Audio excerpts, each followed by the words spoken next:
안녕하십니까. 설교 복귀 시간입니다. 마가복음 1장 9절에서 15절까지가 설교의 성경 본문입니다.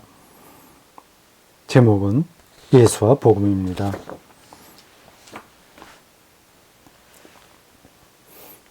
제목이 너무 간단하죠. 낱말수가 2개뿐이 안 된다는 점에서 간단하다는 뜻이 아니라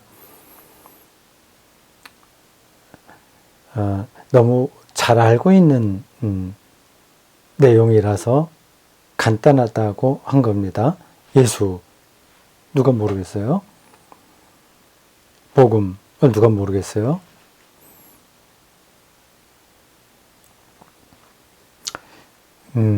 근데 알고 있다고 하는 게 착각일 수 있습니다. 궁극적인 진리라고 한다면 우리가 수학 공식을 외우듯이 외워서 해결되지가 않습니다. 예수가 누구냐 하는 질문은 죽을 때까지 우리들에게 계속 남아 있어야 됩니다.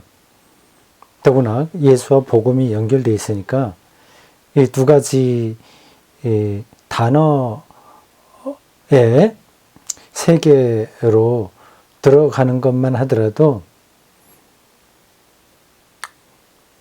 평생 우리가 노력해도 완전히 끝날 정도로 해결되는 건 아닙니다.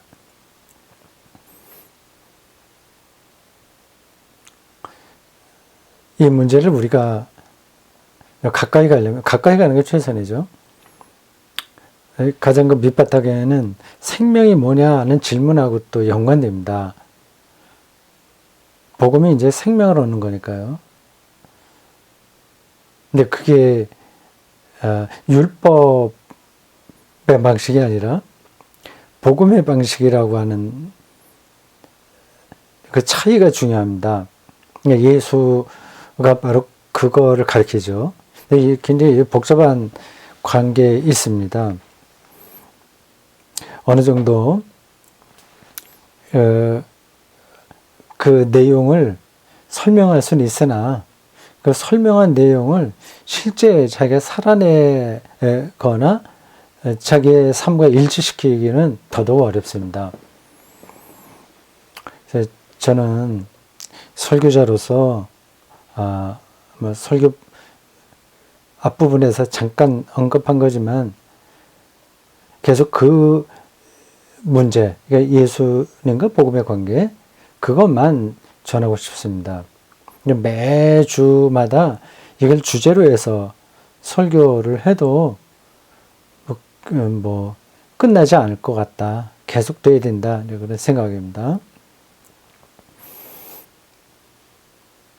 여러분들은 어떻게 생각하십니까? 복음, 기쁜 소식인데 예수를 정말 기쁜 소식으로 생각하냐? 그렇게 자기 자신에게 질문해 보십시오. 설교 중에 이런 얘기를 했습니다. 예수에게 실제로 관심이 있는 사람이 있고 그냥 종교심에 근거해서 교회에 나오는 사람이 있다고 말이죠.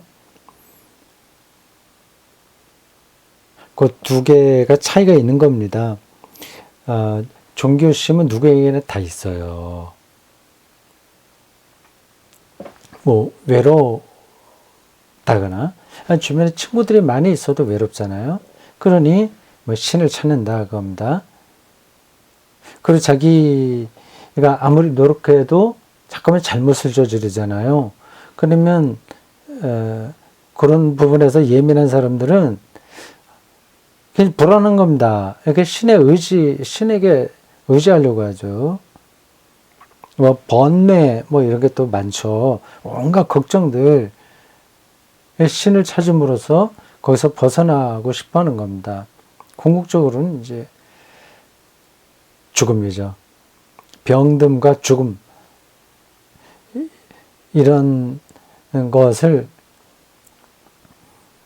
자기 자신이 직접 이제 눈앞에 맞거나 아니 주변에 그런 일들을 보게 되면 크게 위기를 느끼고 이게 아닌데 하면서 어떤 절대자를 찾으려고 합니다. 이게 종교심이에요.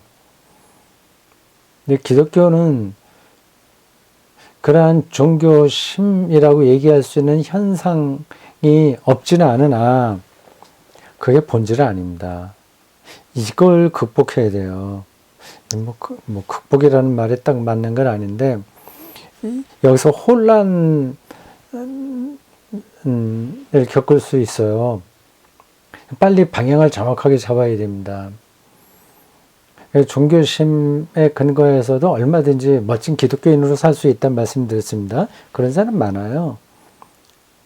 예. 이제 그런 걸로 기독교 신앙을 계속 끌어갈 수 없으니까 다른 데 또 많이 관심을 보입니다. 교회당을 크게 지낸다거나.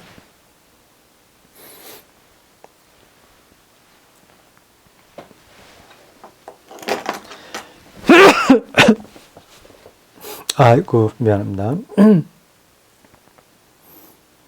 갑자기 재채기가 나오네. 물을 한 잔 마셔야 되겠어요.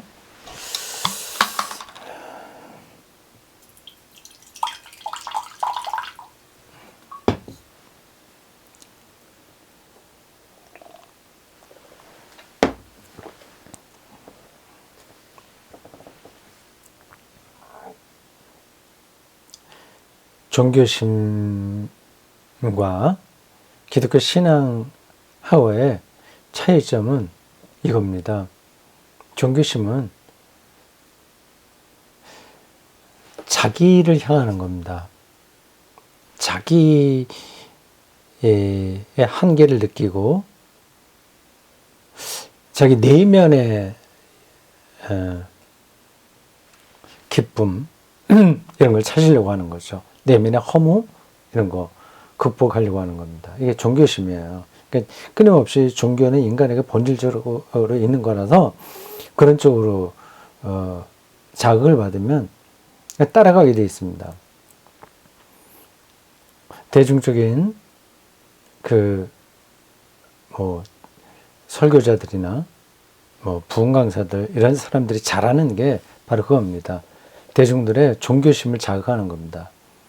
또 여러 가지가 있어요. 그건 접어두고. 근데 기독교는 종교심에 근거하지 않습니다. 예수의 제자가 되는 거예요. 예수를 믿는 거예요. 그 자기를 향하는 게 아니라 예수를 향하는 겁니다. 이 차이가 있는데 전달이 되는지 모르겠습니다. 자기에 대한 종교적 감정, 그런 결단, 그런 거하고 예수를 향하는 거하고 이거 다른 겁니다. 쉽게 구분은 잘 안 되긴 합니다.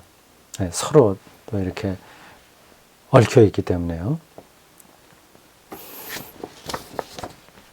자, 오늘 이런 제목이었습니다. 예수와 복음이었어요.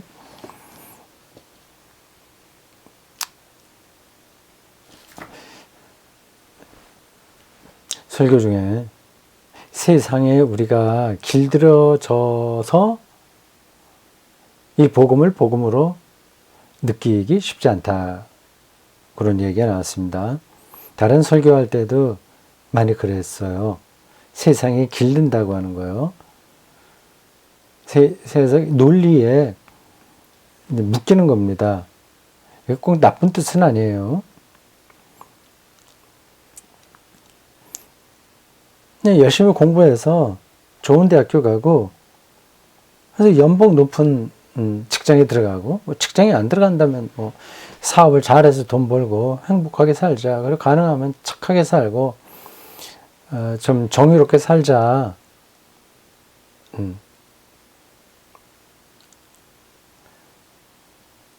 그런 생각들을 할 수 있지 않습니까? 우리가 세상에서 배운 거예요. 그러니까 좋은 겁니다.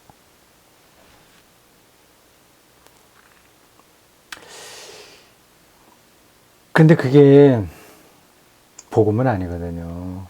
차이를 설교 내내 했습니다. 불공정이라고 하는 말도 했군요. 꼭 비슷한 거예요. 이 세계가 왜 이렇게 불공정해? 정의로워야지. 이게 세상의 논리입니다. 나쁜 게 아니에요. 다시 반복합니다만. 세상이 정의로워져야 됩니다. 그래서 불공정한 거를 뜯어 고쳐야죠. 또 비판받을 건 비판받아야 됩니다. 이게 옳은 거죠. 옳아도 그게 복음은 아닌 거예요. 이게 참 설명하기가 만만치 않은 겁니다. 좀 직접적으로 얘기를 해볼까요? 지금 감옥에 현재 우리나라 감옥에 대통령 두 분이 들어가 있습니다. 참 특이한 일이죠. 전직 대통령과 전전직 대통령입니다.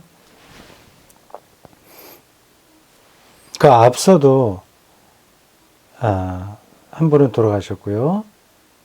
또 그 앞서에도 두 분이 재판 받았죠. 그리고 그 처음 대통령 윤보선은 빼고 잠깐만 했으니까 대통령 대행을 했나? 대통령까지 했나요? 대행 잠깐 하다 말았죠. 이승만 대통령은 또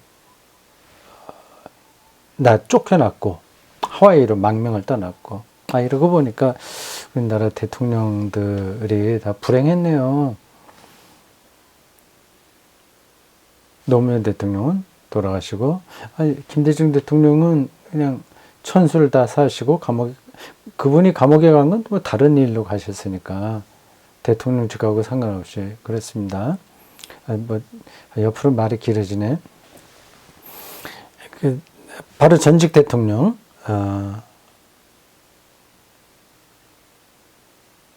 박근혜 그리고 전전직 이명박 공정한 사회 적폐 이런 말들로 관점에서 본다면 감옥에 갈 만하죠.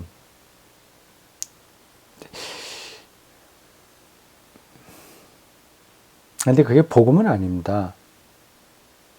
그건 어쩔 수 없이 그렇게 하는 거예요. 어쩔 수 없이 그런 책임을 묻게 되는 거지. 복음은 그들도 구원받아야 됩니다. 그래, 그 말은 그렇게 하더라도 그 책임은 져야지. 물론 책임은 지죠. 책임 물을 건 또 책임을 물어야죠. 근데 공정한 사회, 민주적인 사회, 이런 데서 그렇게 해야죠. 과감하게 적폐 청산해야 될 건 하고 또 악순환이 또 조금 과하다고 싶을 정도로 이렇게 잘못을 물어야 될 때 묻기도 해야 됩니다. 근데 그게 복음은 아니에요. 그럼 복음은 현실 삶하고는 관계없는 거 아니냐 생각할 수도 있는데 그렇지 않습니다. 이 공정이라고 하는 말이 요즘 공정한 사회 많이 하잖아요. 근데 그게 필요하긴 하나 절대적인 게 아닙니다. 제가 설교 시간에 그런 얘기도 한 것 같습니다. 민주화 이게 우리의 삶을 바르게 만드는데 필요하긴 하나 그게 복음은 아니라고 얘기했습니다. 민주화를 위해서 투쟁하자, 투쟁해야죠. 그러나 그것을 복음과 일치시킬 수는 없습니다.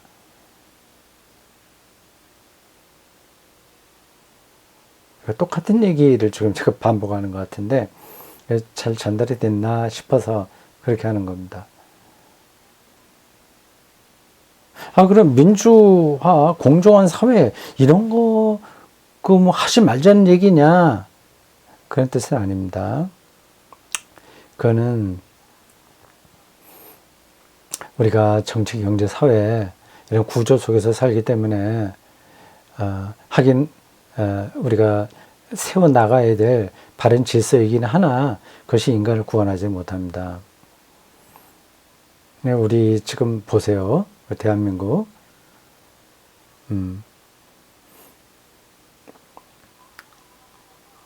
서로 싸우잖아요. 싸우긴 싸워야 되는데, 이렇게 해갖고, 지금 어떻게 되나, 이게 참, 우리가 바른 길이냐 하는데, 좀, 불안합니다. 불안하기도 하고, 좀 바른 길이 없나, 그런 생각도 들어요.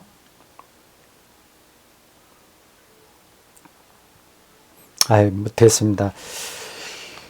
자, 세상의 논리에 이제 길들여진다고 하는 것을 설명하다가 거기까지 나왔습니다. 빨리 그걸 극복해야 됩니다. 세상의 질서와 상관없이 살 수는 없고 그 안에서 우리가 머물기는 하되 거기에 길들지는 말아야 돼요. 그래서 제가 대표적으로 민주화가 이게 절대적인 체제는 아니다 말씀드린 겁니다. 실제로 그렇잖아요.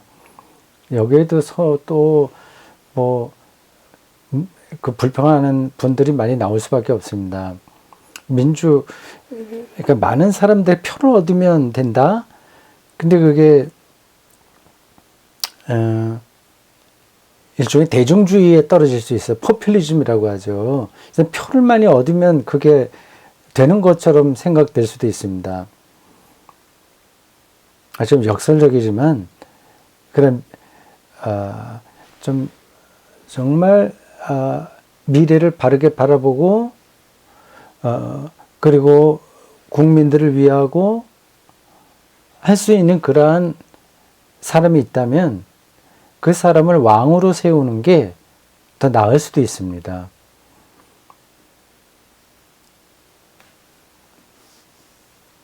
물론 우리 인류 역사 경험을 봐서 왕들은 한 개인의 그 역량에 따라서 나라가 달라지기에 위험성이 너무 많은 거죠. 정말 괜찮은 왕이라면 여러 중구난방 뭐 국회의원들 수백 명 뭐 장관들 이렇게 저렇게 장관은 아니고 그건 선거로 되는 게 아니니까 그래 여러 사람들이 계속 싸우면서 저기 정권을 잡으려고 이전 투구하는 것보다는 훨씬 낫죠. 그 정말 괜찮은 지도자라고 한다면. 근데 인류 역사를 통해서 우리는 그런 왕 제도가 문제가 또 많다 그런 거를 알았기 때문에 지금 민주 제도를 실행하고 있을 뿐이지 그게 절대적인 것은 아닙니다. 아주 세상의 논리에 길든다는 말을 설명하려고 하다 보니까 이런 문제까지 나와서요. 그래서 오해하지 마시기 바랍니다. 민주주의가 필요 없다는 뜻이 전혀 아닙니다. 공정한 사회도 당연히 필요합니다. 근데 그러한 질서가 구원 자체는 아니다. 결국은 어떤 정치제도와 사회제도를 하든지 인간이 좀 인간답게 사는 거 아니겠습니까? 그럼 도대체 인간다운 게 뭐냐에 대한 근본적인 질문이 필요한 거 아니겠어요? 그래서 어떤 때는 좀 보수적인 관점이 옳을 때도 있고요. 어떤 때는 진보적인 입장이 옳을 때도 있고요. 이걸 누가 다 판단하겠습니까? 판단하기가 쉽지 않아요. 그건 됐고요. 그래서 세상의 논리에 길들지 않는 게 복음을 복음으로 이해할 수 있는 굉장히 중요한 관점이다 말씀드렸습니다. 근데 이게 물리학에서도 통해요. 제가 요즘 물리학에 대한 책들을 여러 권 읽는다고 말씀드렸죠. 몇 번 얘기했습니다. 그제 책 내용도 했고요. 좋았습니다. 그 분들이 하는 말이 이렇습니다. 우리가 이미 알고 있었던 이 물질의 성질과 그 원리들을 다 내려놓아야 된다고 그래요. 그걸 완전히 떨어져 거기에 묶이지 말아야 양자중력 이런 세계가 이해된다는 겁니다. 그래서 우리는 시간과 공간 이런 게 아주 밀착돼서 정확하게 돌아가는 것과 같은 세계를 경험하잖아요. 그걸 절대적인 거로 생각하지 않습니까? 전혀 그렇지 않다는 겁니다. 근데 그렇지 않은 걸 이해하기 힘든 거예요. 왜냐하면 기존에 이러한 우리가 알고 있는 시간과 공간과 물적 성질과 이 거시적인 메커니즘에 딱 젖어 있기 때문에 그렇습니다.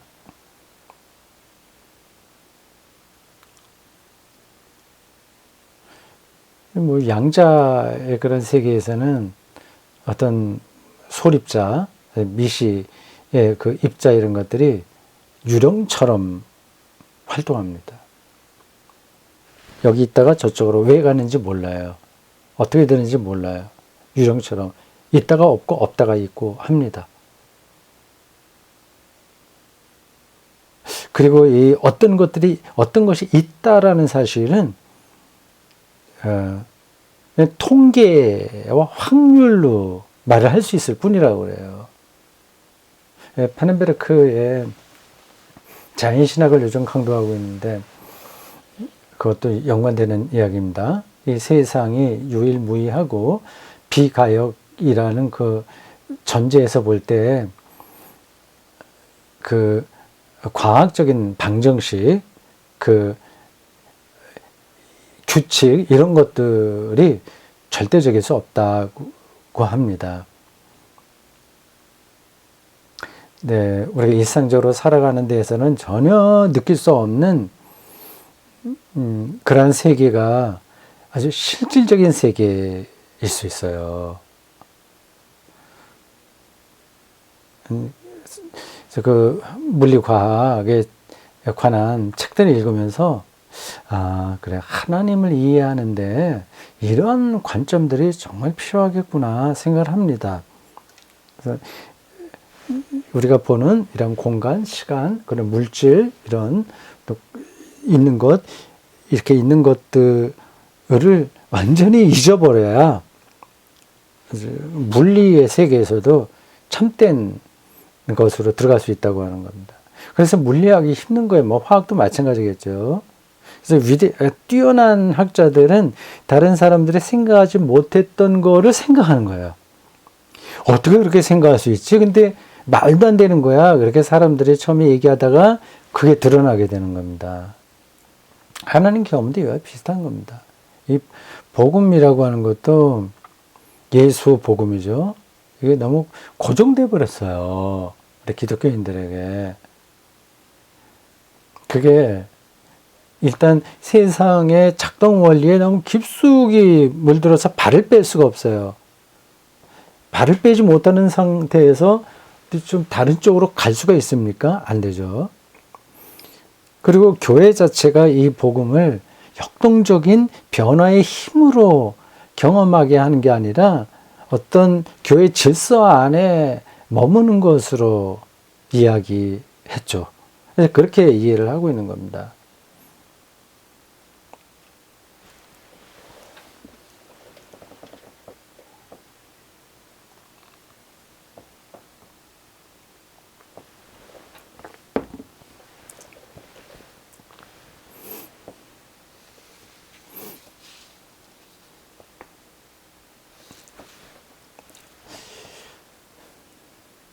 복음, 유앙겔리온이라고 하는 단어입니다.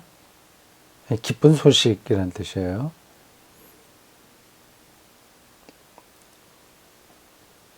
우리는 어디서 기쁨을 느낍니까? 우리가 뭐 다 알죠. 세상 살이에서 다 경험하고 있는 바입니다. 뭐 원하는 일들이 잘 이루어졌을 때, 제가 늘 설교할 때 늘 하던 이야기입니다. 이것도 이제 저의 설교자로서의 능력의 문제예요. 좀 새로운 거를 얘기해야 되지, 어떻게 정 목사 설교 듣다 보면 들었던 얘기 또 하는 것 같네. 그런 생각이 들 수 있습니다. 근데 모르겠어요. 다른 목사님들이 얼마나 새롭게 새로운 세계를 설교하는지 그건 제가 잘 모르겠는데, 제가 뭐 다른 분들의 설교를 잘 듣지도 않고, 뭐 옛날 한 15년 전에 설교 비평할 때는 다른 분들의 설교를 많이 듣고 보고 했습니다만은 그 이후로 전혀 그렇게 하지 않아요. 얼마나 새로운지는 제가 잘 모르겠어요. 근데 설교 비평할 때도 많이 들으면서 새롭다는 느낌은 들지 못했습니다. 되게 인간의 종교심을 자극하는 거였습니다. 조금 이제 선의로 그렇게 하는 사람이 있고, 좀 몰라서 그렇게 하기도 하고, 좀 자기 자신은 그렇게 생각하지 않겠으나, 대중들을 이용하는 방식으로 그 종교심을 자극하는 설교들이 대부분이었습니다. 그래서 저는 뭐 재미없었죠. 근데 얼마나 새로운 세계를 설교하는지 다른 분들이 지금 잘 모르겠으나, 저는 그게 예수와 복음 이거를 말하는 게 저에게는 새로우니까 그걸 말할 수밖에 없습니다. 저에게 늘 새롭게 느껴지는 거예요. 이걸 뭘로 비교를 할까요? 그래도 요즘 제가 제 설교가 옛날에 비해서 훨씬 사람들이 이해하기 좋게 하고 있다, 그런 얘기는 듣습니다. 제 아내도 종종 그렇게 얘기를 해요. 늘 똑같은 얘기라고 말할 때도 있는데, 어떤 때는 훨씬 옛날에 비해서 이렇게 이해하기 좋게, 좀 새롭게 이렇게 들리는 설교를 한다고 해요. 그거는 다른 사람들이 그렇게 말하기 전에 저 스스로 기독교 신앙을 새롭게 느끼니까 그게 좀 전달되는 것 같습니다. 이건 마치 뭐 포도주나 물이나 커피나 맨날 똑같잖아요. 근데 그거를 음미하는 것에 따라서 늘 새로워질 수 있습니다. 예수 복음이 그런 겁니다. 그러니까 설교자들은 계속 그걸 붙들고 있어야 돼요. 그거를 대충 아는 것처럼 생각해서 다른 얘기를 자꾸만 하는데, 그 일반 대중들은 잘 모르기 때문에 그게 뭐 기독교 신앙인가 보다 하고 그냥 따라갈 뿐입니다. 그러니까 포도주 맛을 잘 모르면서 사람들에게 그걸 설명하는 사람이 많이 있는 거죠. 그러니까 이런 거예요. 포도주의 향, 그리고 입안에서 돌아갈 때 느끼는 맛, 액체의 맛, 그리고 이것을 생산지에서의 풍토, 뭐 두루두루 해서 포도주 맛 자체를 매일 자기가 새롭게 느끼는 것만큼 사람들에게 이야기하면 됩니다. 근데 그거를 새롭게 느끼지 못하니까 어떤 얘기를 합니까? 이 포도주 마시면 건강해져요. 그리고 이거 먹으면 또 대화도 잘할 수 있어요. 뭐 그런 주변을 얘기하는 거죠. 그거를 아주 재미있게 뭔가 소득이 있는 것처럼 잘 전하는 설교자를 보통 설교 잘한다 말하죠. 근데 정말 위대한 설교자들은 그런 거 주변에 있는 거 별로 얘기하지 않습니다.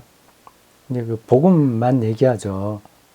근데 그게 포도주, 똑같은 포도주지만 어제 마셨던 거하고 오늘 마시는 거, 그 다음에 마시는 거, 그 맛을 느끼는 그 사람의 내공, 뭐 경지에 따라서 새롭게 경험되는 것처럼 이 복음도 그런 겁니다. 제가 이제 몇 년 있으면 이제 담임 목사직을 그만두니까 의무적으로 설교해야 될 그런 때는 이제 끝나는 거예요. 제가 이러한 생각을 아주 젊어서부터 했다면 더 설교를 평생 동안 한 건데 더 잘할 수 있었겠죠. 설교를 잘한다 못한다 그 말이 좀 그렇긴 합니다만 그 본질을 그 복음의 본질을 계속 붙들고 있을 수 있었던 거죠. 나름대로 노력을 하긴 했는데 뭐 근데 이거저거 시원치 않습니다. 그러니까 제가 신학교 다닐 때나 젊었을 때의 어떤 교수나 선배 그 목사들이 그걸 좀 가르쳐 줬어야죠. 이 설교란 뭐다, 이 복음이란 뭐다. 이게 우리가 평생 동안 붙들고 있어야 될 화두다. 그런 것들을 각성할 수 있도록 뭔가 자극을 줬어야 되는데 뭐 그런 거 전혀 없었습니다. 그냥 교과서처럼 뭐 예수가 어떻고 복음서가 어떻고 뭐 그런 그냥 신학 정보 그런 것들을 아주 살아있는 내용으로가 아니라 그냥 달달달달 외우는 식으로만 접했던 거예요. 얘기 옆으로 나갔어요. 그래서 예수님의 복음, 예수가 누구냐 그런 질문은 죽을 때까지 계속되는 거다. 그 얘기입니다. 그 맛을 날이 갈수록 더 새롭게 느낄 수 있으면 좋겠죠. 그래서 그 복음을 뭐라고 생각하십니까? 기쁜 소식이라고 하는데 뭐가 기쁜 소식이에요? 우리가 세상에 길들여진 방식으로는 뭐 자기가 원하는 거 잘 되고 뭐 그런 것들 생각하지 않습니까? 그건 제가 이해를 합니다. 그럴 거예요. 저도 제 두 딸과 사위 친구들이 좀 모범적으로 잘하고 또 존경받을 만하고 근데 자기들도 하는 일의 의미를 발견하고 가만둬도 잘하면 얼마나 좋겠습니까? 근데 그런 일들 다 기쁜 일들이죠. 근데 아시죠? 그게 복음은 아닌 겁니다. 그게 기쁜 일은 아닌 거예요. 기쁜 일이 아닌 것도 아니지만 기쁜 일도 아닙니다.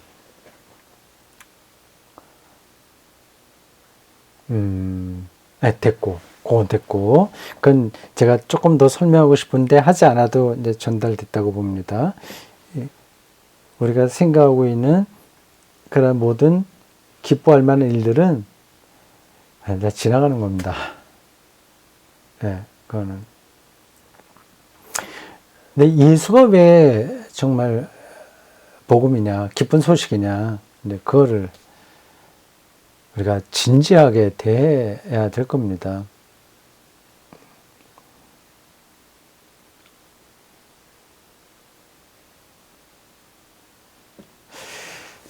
자, 그 문제는 됐고요.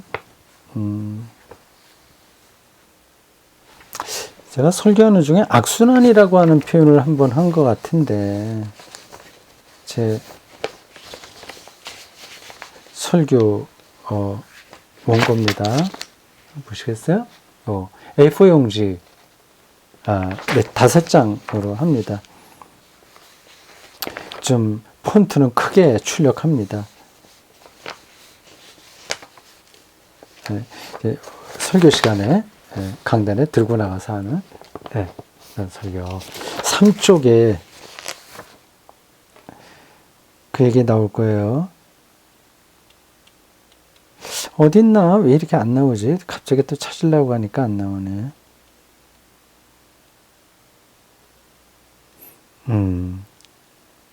이건 지나가겠습니다. 안 나오니까.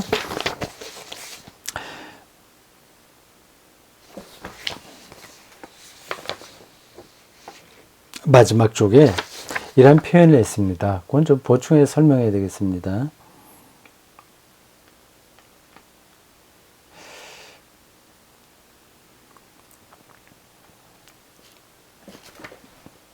예수 그리스도의 복음이 우리 머리로 이해되지 않는다고 얘기했습니다. 그냥 그렇다고 하니까 예수 그리스도의 복음, 우리 자격이 없는데 자격이 있다는, 의롭지 않은데 의롭다고 인정받을 수 있는 길이 예수 그리스도에게서 왔다는 거 아니겠습니까? 이란 말이 이해되기 힘들다고 그랬습니다. 그 힘든 건 앞에서도 회개에도 힘들다고 말씀드렸어요.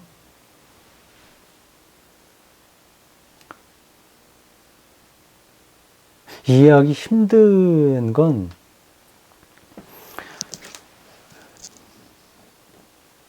우리 그렇게 살아보지 않아서 그렇습니다. 그렇게 그냥 다 똑똑한 사람이 잘 되지. 뭐 공부 잘했으니까 그렇지. 나는 그거 안 됐으니까 뭐 운이 안 따르거나 어떻게라도. 그러니까 이따위로 사는 거 아니야. 뭐 얘기한다거나 또 누구를 부러워하고 또 좀 잘 되면 제가 이제 잘난 척하기도 하고. 근데 그렇게 이제 돌아갑니다. 그게 이제 우리에게 딱 고정돼 있어요. 교회 안에서도 뭐 그러한 구조로 많이 돌아갑니다. 그게 너무 강해서 의롭지 않은데도 예수를 통해서 우리가 의로워진다는 그 가르침, 그게 복음이죠. 그게 이해가 안 된다고 그랬습니다.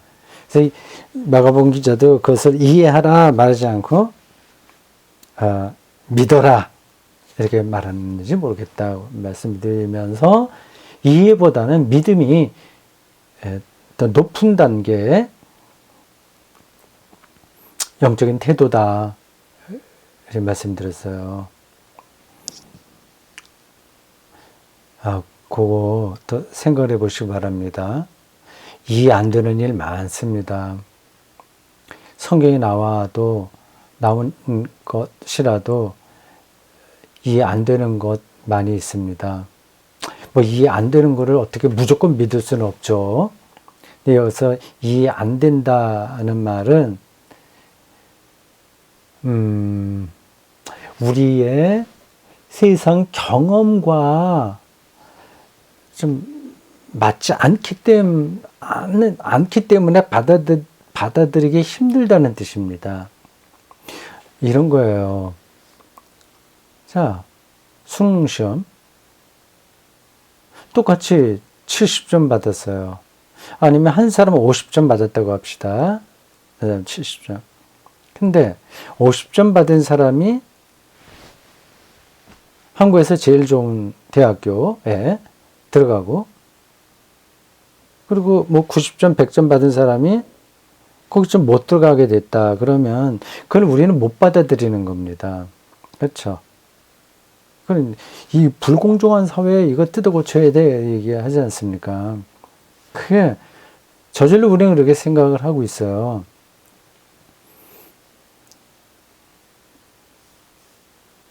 이게 이제 이해가 안 되는 겁니다.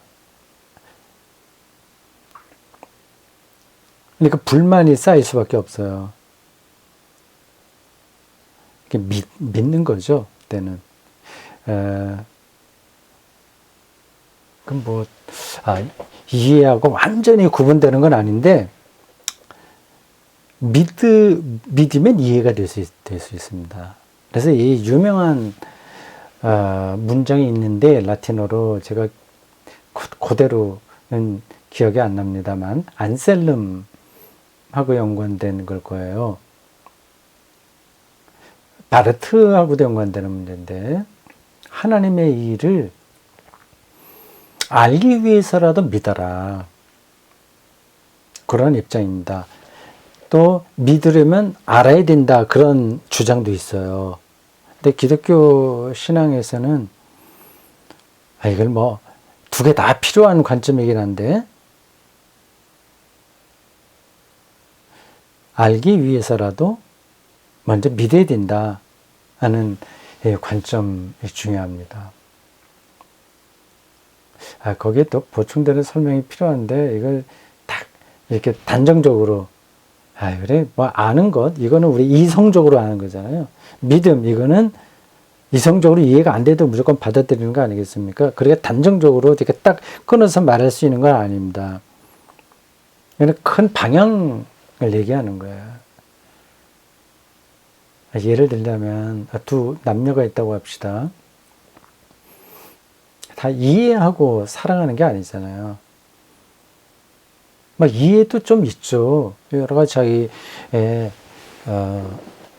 세계관이 맞다. 아니면 자기의 뭐죠? 남자나 여자나 어떤 좋아하는 스타일이 있잖아요. 뭐 그런 게 맞으니까 된다 할 수 있는데, 더 위대한 사랑은 그냥 믿는 겁니다. 상대방을. 따져서 하는 게 아니라 그냥 믿어주는 거죠. 믿게 되면, 뭐 사랑하게 되면 똑같은 말이에요. 사랑하면 혹은 믿으면, 그러면 이해가 되는 거죠. 이게 높은 단계라고 제가 말씀드린 거예요.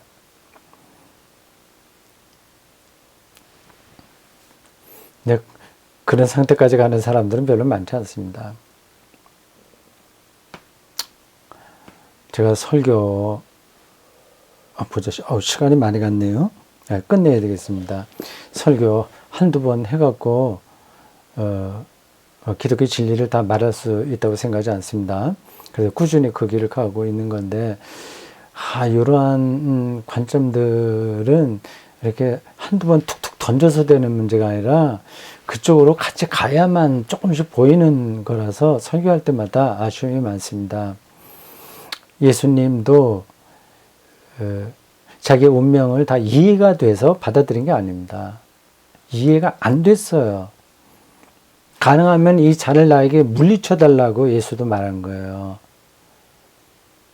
그리고 십자가에서도 엘리 엘리 라마 사박단이라고까지 토로했습니다. 하나님 왜 나를 버리냐.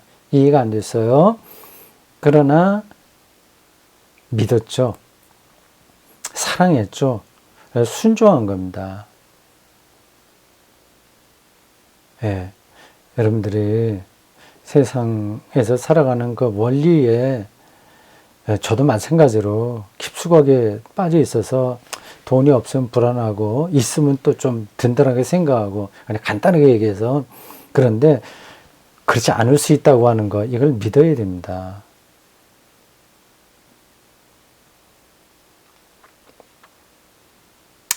자, 오늘 여기까지 하겠습니다. 수고했습니다. 한 주간 또 잘 보내십시오. 따뜻한 봄이네요. 다음 주에 뵙겠습니다.